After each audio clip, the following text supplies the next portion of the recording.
Jio TV நேயர்களுக்கு வணக்கம். நாம் இன்னைக்கு பார்க்க போகிற டாபிக் என்னென்னா, பல்டி குமார்களுக்கு அடித்த ஜாக்பாட். தேர்தல் 2024 தீர்ப்பு சொல்வதென்ன? காங்கிரஸ் செய்ய போகும் உள்குத்து வேலை என்ன? இதை பற்றி தான் நம்ம விவாதிக்க போகிறோம். அதுக்கு முன்னாடி நம்ம சேனலை சப்ஸ்கிரைப் பண்ணாதவங்க சப்ஸ்கிரைப் பண்ணுங்கள், லைக் பண்ணுங்கள், ஷேர் பண்ணுங்கள், கமெண்ட் பண்ணுங்கள். கொஞ்சம் சப்ஸ்கிரைப் பண்ணிவிட்டு பாருங்கள். இது வரைக்கும் சப்ஸ்கிரைப் பண்ணி ஆதரவு தந்த நல்லுள்ளவங்களுக்கு நன்றி. வாங்க வீடியோக்குள்ளே போகலாம். இன்றைக்கி பிஜேபி ஆட்சி அமைக்கிறதுக்கு 2 பேர் கையில் தான் வந்து ரிமோட் கண்ட்ரோல் இருக்குது. ஒன்று சந்திரபாபு நாயுடு, இவர் தான் தெலுங்கு தேசம் பார்ட்டி டிடிபி அதோட ஃபவுண்டரு. இப்போ பார்த்தீங்கன்னா தெலுங்கு தேசம் பார்ட்டி வந்து ஆந்திராவில் சட்டசபை எலெக்ஷன்லேயும் வின் பண்ணியிருக்கு, ப்ளஸ் வந்துட்டு பார்லிமெண்ட் எலெக்ஷன்லேயும் கணிசமான சீட் எடுத்திருக்கு. அதனால் வந்து இவங்களோட ஆதரவும் தேவை. அடுத்து பார்த்தீங்கன்னா நம்ம ஜனதா தள் யுனைடெட் அதோட தலைவர் நிதிஷ்குமார், அதான் பல்டி குமார்னு பேர் இவருக்கு.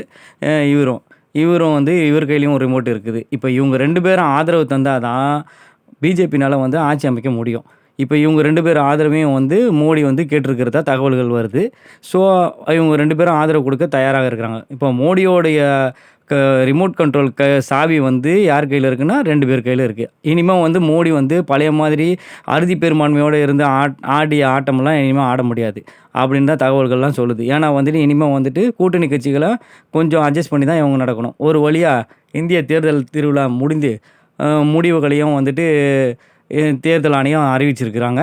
இப்போ தேர்தல் ஆணையம் வந்துட்டு நல்லபடியாக, அதாவது நேர்மையான முறையில் இருந்தாங்களா அப்படின்னா அது கேள்விக்குரியது. எதிர்க்கட்சிகள் பல குற்றச்சாட்டுகள், மோடியோட பிரச்சாரத்தை பற்றி குற்றச்சாட்டு, எல்லா வகையிலையும் தேர்தல் ஆணையம் வந்து ஆளுங்கட்சிக்கு சாதகமாக தான் செயல்பட்டுது.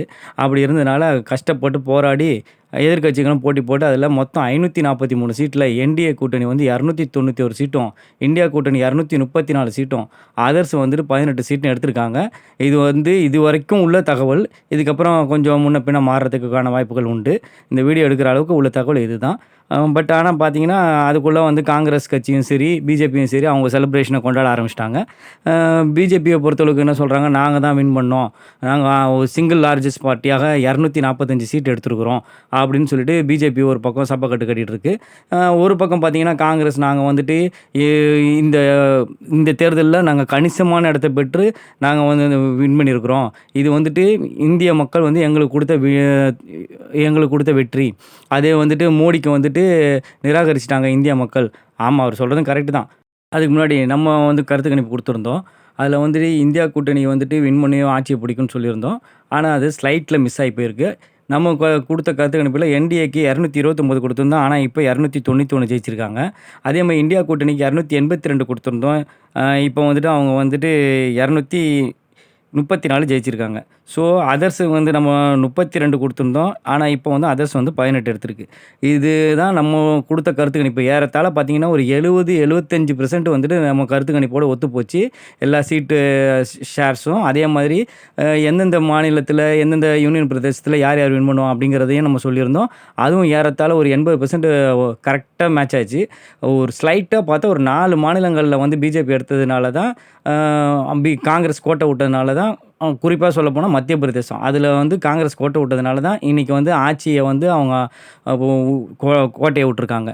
ஸோ அதை மட்டும் அவங்க வந்து ஃபுல்ஃபில் பண்ணியிருந்தாங்கன்னா கரெக்டான முறையில் இன்றைக்கி ஆட்சி வந்துட்டு காங்கிரஸோட கூட்டணி, இந்தியா கூட்டணி தான் ஆட்சிக்கு வந்திருக்கும். இதுதான் வந்து இப்போது இருக்கிற தகவல் கிளியர் கட்டாக தெரியுது. இன்னும் இதை பற்றி டீட்டெயிலாக நம்ம இன்னொரு வீடியோ போட்டு அதில் நம்ம ஒவ்வொரு ஸ்டேட்டுக்கு என்னென்ன கொடுத்தோம் அப்படிங்கிறத பற்றி பார்த்துக்குவோம். அதே மாதிரி நம்மளுக்கு இப்போ கிடச்சிருக்கிறது எவ்வளோ அப்படிங்கிறதும், நம்மளுடைய கருத்து கணிப்புகள் எவ்வளோக்கு மேட்ச் ஆச்சு அப்படிங்கிறதையும் நம்ம பார்க்கலாம். அது இன்னொரு வீடியோ போடலாம், அது செப்பரேஷனாக. அதுக்கு முன்னாடி நம்ம இப்போ வந்து இன்றைக்கி நடக்கக்கூடிய சூழ்நிலைகள், அதாவது பல்டி குமார்கள் யாருன்னா இப்போ வந்து நம்ம சந்திரபாபு நாயுடும் சரி, அப்புறம் வந்துட்டு நம்ம நிதிஷ்குமாரும் சரி, இவங்களை பற்றி நம்ம ஏற்கனவே காணொலியில் நம்ம நிறைய பேசியிருக்கிறோம். ஆந்திராவில் வெற்றி யாருக்கு அப்படிங்கிற ஒரு காணொலியில் சந்திரபாபு நாயுடை பற்றியும் ஜனசேனா பற்றியும் பிஜேபியை பற்றியும் தெளிவாக சொல்லியிருப்போம். அதே போல் வந்துட்டு பார்த்திங்கன்னா நம்ம பீகாரில் வெற்றி யாருக்கு, அதில் வந்து நிதிஷ்குமாரோடைய அந்தர்பல்ட்டியை பற்றிலாம் நம்ம சொல்லியிருப்போம். அதே மாதிரி தான் இப்போ வந்து அந்தர்பல்ட்டி அடிப்பாங்களா, காங்கிரஸ் கூட்டணிக்கு, அதாவது இந்தியா கூட்டணிக்கு இவங்க வந்து ஆதரவு தருவாங்களா? ஏன்னா இந்தியா கூட்டணியை தோற்றுவிச்சவரே வந்துட்டு யாருன்னு பார்த்தீங்கன்னா நிதிஷ்குமார் தான். ஸோ அந்த நிதிஷ்குமார் இப்போ இந்தியா கூட்டணி பக்கம் வந்துருவாரா? அதே போல் வந்து சந்திரபாபு நாயுடு வந்துட்டு நம்ம திமுக தலைவர் இருக்கார் பாருங்க, மு.க. ஸ்டாலின். அவரு கூட வந்து நல்ல நட்புறவோடு இருக்கிறவரு. ஸோ அவர் சொன்னா அவர் கேட்பாரு. ஸோ அவர் கூப்பிட்டு இந்த சைடு இந்தியா கூட்டணி இப்போ கூட்டிட்டு வந்துருவாங்களா அப்படிங்கிறத பற்றி தான் டெல்லியில் வந்து நாளைக்கு ஆலோசனை கூட்டம் வந்துட்டு இந்தியா கூட்டணி கூட்டியிருக்காங்க. இதே மாதிரி இப்போ வந்துட்டு பார்த்தீங்கன்னா பிஜேபியும் சும்மா விடுவாங்களா, அவங்க வந்து ஏற்கனவே வந்துட்டு ப்ரீபோல் அலைன்ஸில் தான் இருந்திருக்கிறாங்க. ஸோ அதனால் வந்துட்டு எங்களுக்கு ஆதரவு தாங்க அப்படிங்கிற மாதிரி கேட்டிருப்பாங்க. அதுக்கு சந்திரபாபு நாயுடு என்ன டிமாண்ட் வைக்கிறாரு, நிதிஷ்குமார் என்ன டிமாண்ட் வைக்கிறாங்க, அதை பொறுத்து தான் வந்து அந்த கூட்டணி அமையுமா அமையாதா, ஆட்சியை அமைப்பாங்களா பிஜேபி அப்படிங்கிறது தெரிய வரும். அது எப்படி பார்த்தாலும் நாளைக்குள்ளே எப்படியும் ஒரு ரகசியம் தெரிஞ்சிடும். ஸோ நாளைக்கு அதை தெரிஞ்சதுன்னா அதை பற்றி ஒரு வீடியோ போடுவோம். இப்போ பார்த்தீங்கன்னா நம்மளுடைய கெஸ்ஸிங் என்ன அப்படின்னா, சந்திரபாபு நாயுடு வந்துட்டு ஏற்கனவே வந்து பிஜேபியோட ஆட்சியை வந்து கலைச்சி விட்டவர். லாஸ்ட் டைமு அவர் வந்து நம்பிக்கையில்லா தீர்மானத்தை கொண்டு வந்துட்டு பிஜேபி கூட்டணியிலேருந்து வெளியே போனவர். ஸோ அவர் மேலே ட்ரஸ்ட்டுங்கிறது பிஜேபிக்கு இருக்காது. சந்திரபாபு நாயுடுக்கும் பிஜேபி மேலே ட்ரஸ்ட் இருக்காது. ஆனால் இது இப்போ வந்து காலத்தின் கொடுமை அப்படிங்கிற மாதிரி இவங்க வந்து சேர்ந்துருக்காங்க. அதே மாதிரி தான் இவர் ஜனதா தளம் யுனைடெட் நிதிஷ்குமார் ஏற்கனவே வந்துட்டு ஆர்ஜேடி கூட கூட்டணி வச்சு அங்கே ஆட்சியை பிடிச்சி பீகாரில் ஆட்சி நடத்தினார். அதுக்கப்புறம் திருப்பி பிஜேபி கூட வந்தார். இதெல்லாம் உங்களுக்கு தெரியாது இல்லை, எல்லாம் தெரிஞ்சது தான். இருந்தாலும் நம்ம சொல்ல வேண்டிய கடமை சொல்கிறோம். பட் பார்த்தீங்கன்னா இந்த மாதிரி ஜம்ப் அடிக்கிற அரசியல்வாதி பல்டி குமார்ஸ் இவங்களுக்கு இப்போ பார்த்தீங்கன்னா கடவுள் கொடுப்பான் குமார் அப்படிங்கிற மாதிரி அவங்களுக்கு ஒரு நல்ல ஒரு ஜாக்பாட் கிடச்சிருக்குது. இப்போ இவங்க டிமாண்ட் பண்ணி எங்களுக்கு வந்து துணை முதலமைச்சர் கொடு, துணை பிரதமர் கொடு, அது மாதிரி நல்ல முக்கிய இலாக்காக்கள், நல்ல பொருளாதார ரீதியாக வசதியாக பேர் புகழோடு இருக்கிற இலாக்காக்களை கேட்பாங்க. ஸோ இதெல்லாம் வந்துட்டு பிஜேபி எப்படி வந்து மெயின்டைன் பண்ண போகுது அப்படிங்கிறது தெரில. ஸோ வந்து இன்னொரு விஷயமும் பார்த்திங்கன்னா ஆர்எஸ்எஸ் வந்து இப்போ மோடியை வந்து பிரதமராக்கிறதுக்கான திட்டம் இல்லை அப்படிங்கிற மாதிரி தெரியுது. ஸோ குறைஞ்சபட்சம் அவங்க வந்துட்டு அறுதி பெரும்பான்மை சிங்கிள் லார்ஜஸ்ட் பார்ட்டியாக தான் இருக்காங்க. பட் அறுதி பெரும்பான்மை இல்லாதனால அவங்கள வந்து மோடியை தான் பிரதமராக்கணுமா இல்லை வேறு யாரையாவது பிரதமர் ஆக்கலாமா அப்படிங்கிற மாதிரி ஒரு வாய்ப்பும் ஓடிக்கிட்டு இருக்குது. அது மாதிரி தகவல்களும் நம்மளுக்கு தெரிய வருது. ஸோ அப்போ மோடி இல்லாமல் வேறு யாரா அப்படின்னு பார்த்தீங்கன்னா நிதின் கட்கரியை வந்துட்டு அங்கே வந்து ப்ரொமோட் பண்ணுறதா தகவல்கள் வருது. ஸோ அவர் வந்துட்டு பிரதமர் ஆகிறதுக்கான வாய்ப்புகளும் இருக்குது. அதை தவிர பார்த்திங்கன்னா அமித்ஷாக்கும் ஒரு வாய்ப்புகள் இருக்குது அப்படின்னு சொல்கிறாங்க. ஏற்கனவே பார்த்திங்கன்னா இப்போ வந்து வெற்றி கொண்டாடுறோம் அப்படின்னு சொல்லிட்டு இப்போ காங்கிரஸ் வந்துட்டு என்ன பண்ணிச்சு, வெற்றி கொண்டாடுறோம் அப்படின்னு சொன்னாங்க. ஆனால் அப்போ அவங்களுக்கு வந்து தெரிஞ்சு போச்சு நம்ம வந்து அதிகபட்சம் எடுக்க போகிறதில்ல அப்படின்னு. ஸோ சிம்பிளாக வந்துட்டு ஒரு ப்ரெஸ் மீட்டை வச்சு நாங்கள் வந்து தெளிவாக ராகுல் காந்தி சொன்னார், நாங்கள் முயற்சி பண்ணோம், எக்கச்சக்கமான உழைப்புகளை கொடுத்தோம். பட் ஆனால் எங்களுக்கு மக்கள் வந்து ஒரு நல்ல முறையில் ஒரு 80% அளவுக்கு தீர்ப்பு கொடுத்துருக்காங்க. அரசியலமைப்பு சாசனத்தை நாங்கள் காப்பாற்றிருக்கிறோம். இந்த தேர்தல் மூலமாக மக்கள் வந்து மோடியை நிராகரித்தது உண்மைதான். அது வந்து எங்களை தான் ஆதரவு தெரிவிச்சிருக்கிறாங்க, இதுக்கு வந்து கண்கூடாக தெரியுது அப்படிங்கிற மாதிரி அவர் சிம்பிளாக சொல்லிவிட்டு அழகாக எஸ்கேப் ஆகிட்டார்.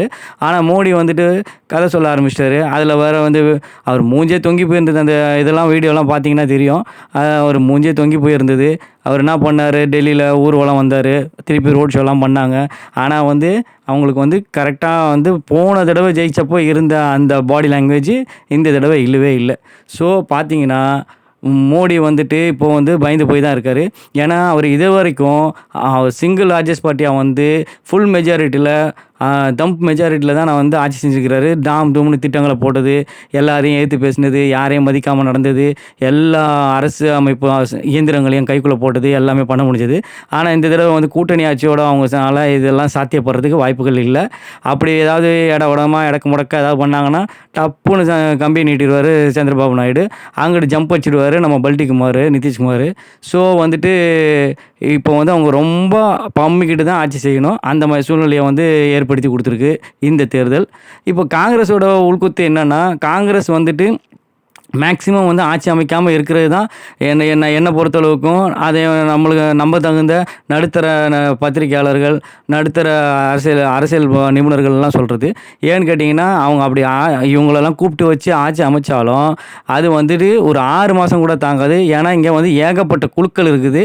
இந்த குழுக்களில் எனக்கு அந்த பதவி கொடு, உனக்கு அந்த பதவி அப்படிங்கிற மாதிரி பேச்சுவார்த்தையும், ரெண்டாவது ஏதாவது ஒரு சின்ன ஒரு நெருடல் நடந்து போயிட்டாலும் டப்புன்னு ஆட்சியை கவுத்தி விட்டுற மாதிரி இருக்கும்.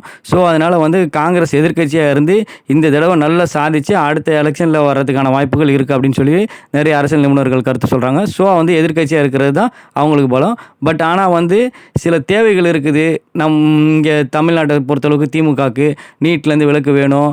அது தவிர பார்த்திங்கன்னா நிறைய அந்த ஜிஎஸ்டி தொகையை தராமல் போகிறது, இது பற்றிய நிறைய விஷயங்கள் இருக்குது. மாநில அந்தஸ்து தர்றது, இதெல்லாம் நிறைய இருக்கிறனால இவங்கெல்லாம் என்ன பண்ணுறாங்க, எப்படி நம்ம இந்த தடவை விட்டா போச்சு, இந்த தடவை நம்ம இது வந்ததோட எப்படியாவது அமைக்க போட்டு நம்ம ஆட்சி அமைச்சிடணும், பிஜேபியை விடக்கூடாது அப்படிங்கிற மாதிரி ஒரு சிந்தனையில் இருக்காங்க. சரி, நாளைக்கு நடக்கிற கமிட்டி கூட்டத்தில் என்ன முடிவு எடுக்கிறாங்க அப்படிங்கிறத பார்க்கலாம். அப்படி ஒரு சான்ஸ் வந்தால் பொதுவான ஆளாக ராகுல் காந்தி பிரதமராக இருக்கிறதுக்கு வாய்ப்பு இல்லை, பொதுவான ஆளாக ஒருத்தர் பிரதமர் ஆக்கிறதுக்கான வாய்ப்புகள் இருக்குது. அது சந்திரபாபு நாயுடு மேபி இருக்கலாம். அப்படி இல்லைன்னு பார்த்தீங்கன்னா நிதிஷ்குமார் தான் அதுக்கு அலைஞ்சான், அது நிதிஷ்குமாராக இருக்கலாம். அப்படி இல்லைன்னா பொதுவான ஆளாக இருக்கணும் அப்படின்னு சொல்லிட்டு நம்ம திமுக தலைவர் மு க ஸ்டாலினுக்கு கூட வாய்ப்புகள் கிடைக்கிறதுக்கு உண்டு அப்படின்னு சொல்லிட்டு அரசியல் நிபுணர்கள் சொல்கிறாங்க. பட்டு எனக்கு தெரிஞ்ச அவர் போகிறதுக்கு வாய்ப்பு இல்லை. ஸோ மு க ஸ்டாலின் சந்திரபாபு நாயுடுக்கு அழைப்பு கொடுப்பாரு. அவங்களுடைய டிமாண்டான ஆந்திராவுக்கு சிறப்பு அந்தஸ்து, அப்புறம் சிறப்பு நிதிகள் ஒதுக்கப்படும், அப்புறம் துணை முதலமைச்சர் கொடுக்கப்படும் அப்படிங்கிற மாதிரி தகவல் கொடுப்பாங்க. அதே போல் துணை பிரதமர். அதே போல் இவருக்கும் நல்ல முக்கிய இலாக்காக்கள் கொடுப்போம் அப்படின்னு சொல்லிட்டு நிதிஷ்குமாருக்கும் சொல்லுவாங்க. அதில் மம்தா பானர்ஜி எல்லாருமே கலந்து வருவாங்க. அப்படி ஒரு ஆட்சி அமைகிறதுக்கான வாய்ப்புகளும் சாத்தியக்கூறுகளும் ஒரு லெஸ் தென் பார்த்திங்கன்னா 20% இருக்கிறதுக்கு வாய்ப்புகள் உண்டு. மீதி 80% பார்த்திங்கன்னா என்டிஏ கூட்டணி தான் ஆட்சி அமைக்கும். இவர் சந்திரபாபு நாயுடும் நிதிஷ்குமாரும் அங்கே தான் போவாங்க. ஆனால் அவங்களுக்குள்ளே எப்படியும் 1 வருஷம் இல்லை 2 வருஷத்துக்குள்ளே எப்படியும் முட்டி மோதி ஆட்சி கலைப்பு நடக்கிறதுக்கான வாய்ப்புகளும் இருக்குது. ஏன்னா பிஜேபி அவங்கள கூட்டணியோடலாம் அண்டர்ஸ்டாண்டிங்கில் போகிற கட்சி கிடையாது. அதனால் இது நடக்கிறதுக்கான வாய்ப்புகள் உண்டு. ஸோ அதனால் பார்த்திங்கன்னா எப்படி பார்த்தாலும் கூட்டணியாக என்டிஏ கூட்டணி தான் ஆட்சி அமைக்கும் அப்படிங்கிறது தெளிவாக ஒரு 80% அளவுக்கு நம்ம உறுதியாக சொல்ல முடியும். அதே போல் ஒரு 20% நாளைக்கு நடக்கிற இந்தியா கூட்டணியை முடிவு என்ன எடுக்கிறாங்களோ அதை பொறுத்து மற்ற மாறுதல்கள் ஏற்படுறதுக்கு வாய்ப்புகள் உண்டு. இதை தவிர பார்த்திங்கன்னா இன்னொரு அடிஷ்னல் தகவல் அஜித் பவார் இருக்கார் பாருங்கள், அவர் சரத்பவார் கூட சேர்றதுக்கு தயாராக இருக்கிறதா தகவல் வருது. அதே போல் சிண்டே சிவசேனா கூட சேர்றதா தகவல் வருது. ஸோ அப்படி சேர்ந்தாங்கன்னா ஏற்கனவே இப்போ பிஜேபி கூட்டணி எடுத்த அந்த சீட்டு இன்னும் ஒரு 10 சீட்டு 15 சீட்டு கிட்ட குறையறதுக்கான வாய்ப்புகள் உண்டு. ஸோ அப்படி சேர்ந்தாங்கன்னா அதில் காங்கிரஸோட இந்தியா கூட்டணியோட சீட்டுகள் அதிகமாகிறதுக்கு வாய்ப்புகள் உண்டு. ஸோ என்ன கால்குலேஷன் நடக்குது அப்படிங்கிறது நாளைக்குள்ளே தெரிஞ்சிடும். தாங்க வீடியோ பிடிச்சிருந்தால் லைக் பண்ணுங்கள், ஷேர் பண்ணுங்கள், சப்ஸ்கிரைப் பண்ணுங்கள். இன்னொரு தரமான வீடியோவில் மீண்டும் சந்திப்போம். அது வரைக்கும் ஜியோ டிவியின் வணக்கங்கள். வணக்கம்.